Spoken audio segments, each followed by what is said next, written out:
The following program contains mature subject matter. Viewer discretion is advised. Hello, everyone. According to a recent study, almost half of newlywed husbands can't tell if their wives are reaching the big O or not.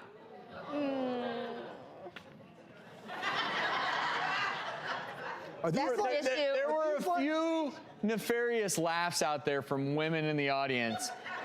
I hope your husband is not sitting next to you. So, I mean, are these like really young husbands who? Well, this was a Brigham Young University study. They looked at 1,683 people in terms of this study group. Heterosexual newlywed couples, 43% of husbands overestimated how often their partners experience an orgasm. About half of women reported experiencing orgasms 80 to 100% of the time, and that's a lot lower than the percent of men and what they thought was happening. What's going on with this disconnect? I don't know. You tell us. I mean, husbands, 87%, almost always orgasm. Do you think it's that word, that A word called attentiveness? I do, but honestly, there have been studies, and they ask women kind of, because women, a lot of women will fake orgasms, and I'm not being funny, I'm being serious. Well, I know they do. According to the studies, obviously, women frequently will, you know, ooh and ah because they want to raise their partner's self-esteem. Also, a lot of head nods. Also, sometimes they said it's because of, and I'm not being mean, but they're bored. They just want it to be done. And are they busy? They have laundry to do, and they're like, okay, let's finish this up.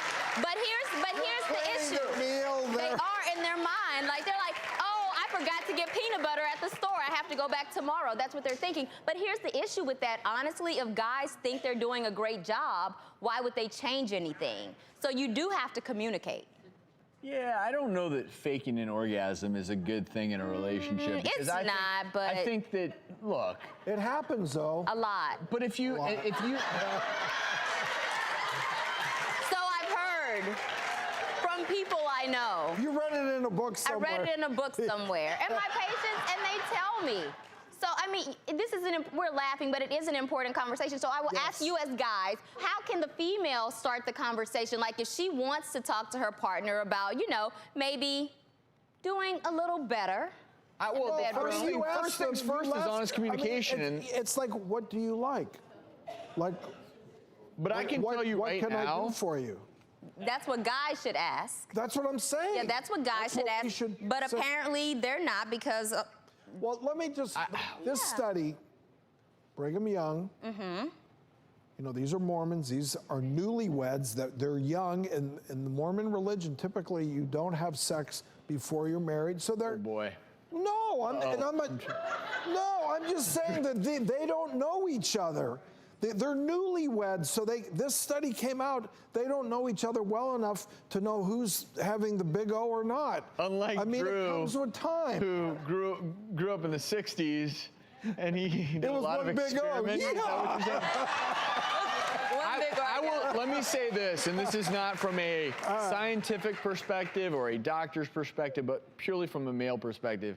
I can tell you right now, if you want to achieve the best romantic relationship possible, faking an orgasm is not going to help at all. Because number one, if your man finds out that you were faking, that's bad because that hurts an ego. Number two, if you're faking, he may think he's doing a great job. Absolutely. So I mean, I think it's as simple as if there's no orgasm happening, he should ask, you know, what do you like? What can I do?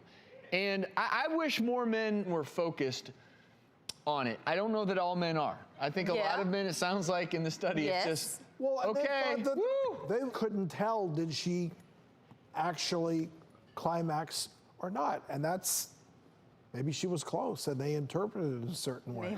Maybe she was close. You know how sometimes almost isn't good enough. Only in horseshoes, right? I will say, Drew, in my experience, there's a big difference between close. Okay, wait. But I'm just saying, interpretation. Okay, so ladies, next time we'll be like, oh, you're close, and that's it. Every time, oh, you're close. I'm not saying I that know. close is a I good know. thing. I'm just saying that it's a misinterpretation.